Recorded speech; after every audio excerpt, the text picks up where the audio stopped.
보통 천문학 하면 인공위성이나 우주 탐사선 같이 최첨단 과학의 모습을 떠올리곤 하는데요.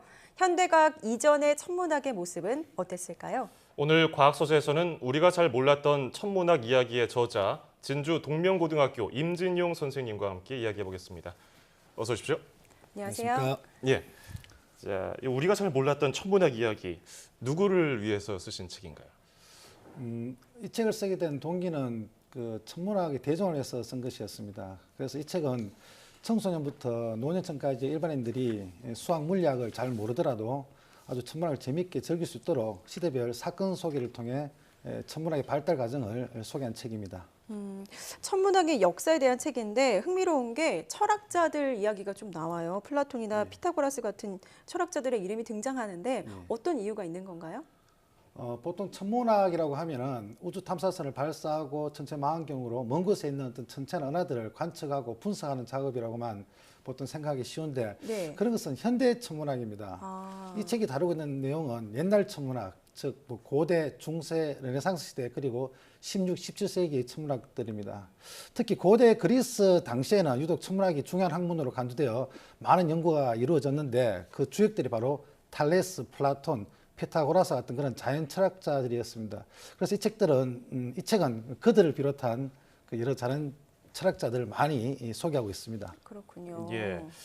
이 천문학의 역사는 어떻게 시작됐을지 굉장히 궁금하거든요. 그리고 그 현대 천문학 이전에는 또 어떤지도 궁금해요. 어떻게 분석하고 계십니까? 예.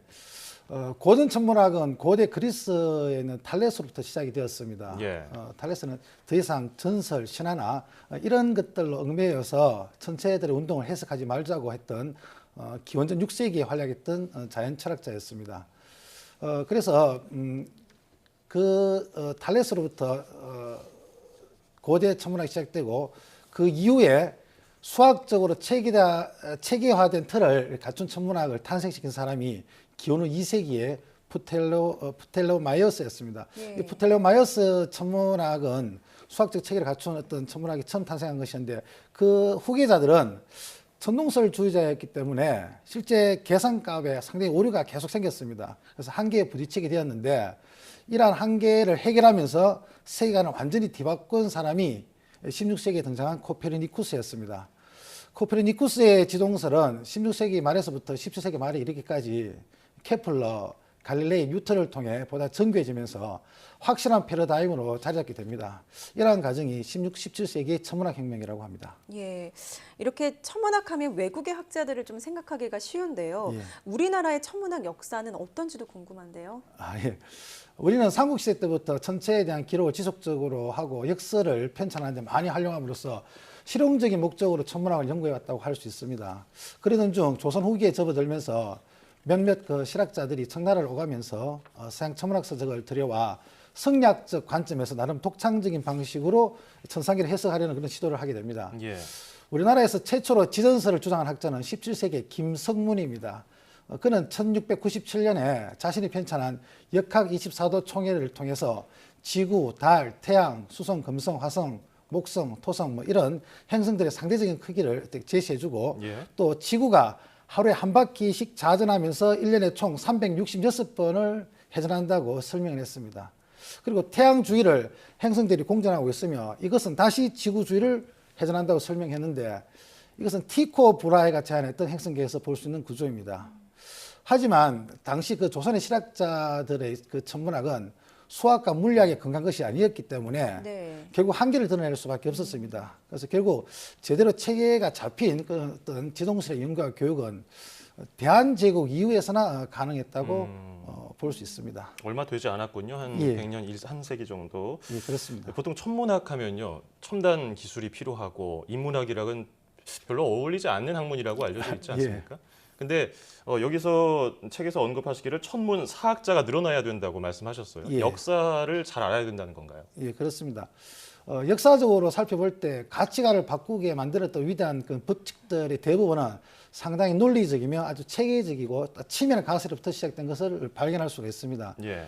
이러한 관점에서 아무리 그 반박을 해도 결함이 잘 드러나지 않는 그런 이러한 가설을 먼저 수립하고 그에 부합하는 관찰과 분석이 뒤따랐던 것이죠.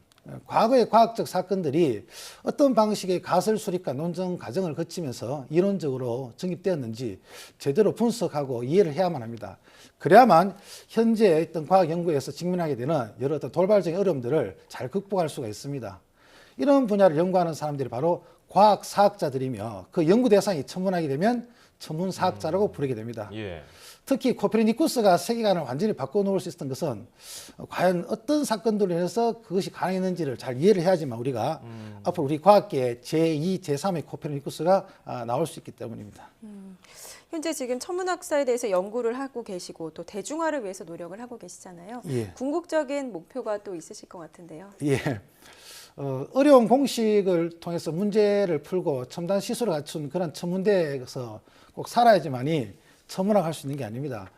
용돈을 모아서 뭐 작은 망원경을 하나 사서 가끔 밤하늘을 쳐다보면서 뭐 공책에 하나씩 둘씩 천체들의 위치가 변하고 또 밝기가 변하는 것을 적는 것만으로도 자기 자신이 천문학자라고 말할 수 있습니다. 예. 모든 가정에서 작은 망원경을 한 개씩 있고 토요일 저녁이면 가까운 학교 운동장에 모여서 그 망원경을 들고 와 친구들끼리 335 밤하늘을 관측하면서 공책에 그날 그 관측 내용을 적는 모습들이 아주 평범한 모습으로 보여지게 되는 그런 대한민국이 좀 빨리 왔으면 좋겠습니다. 그래서 저는 그런 대한민국을 꿈꾸며 천문학이 어렵지 않고 아주 재미있다는 것을 알리는데 혼신의 노력을 다할 생각입니다. 예. 앞으로도 재미있는 책도 물론이고 또 교육을 통해서 학생들에게 천문학의 재미를 잘 알려드렸으면 좋겠네요. 자, 오늘 고맙습니다. 자, 지금까지 우리가 잘 몰랐던 천문학 이야기의 저자 진주 동명고등학교 임진용 선생님이었습니다. 고맙습니다. 고맙습니다.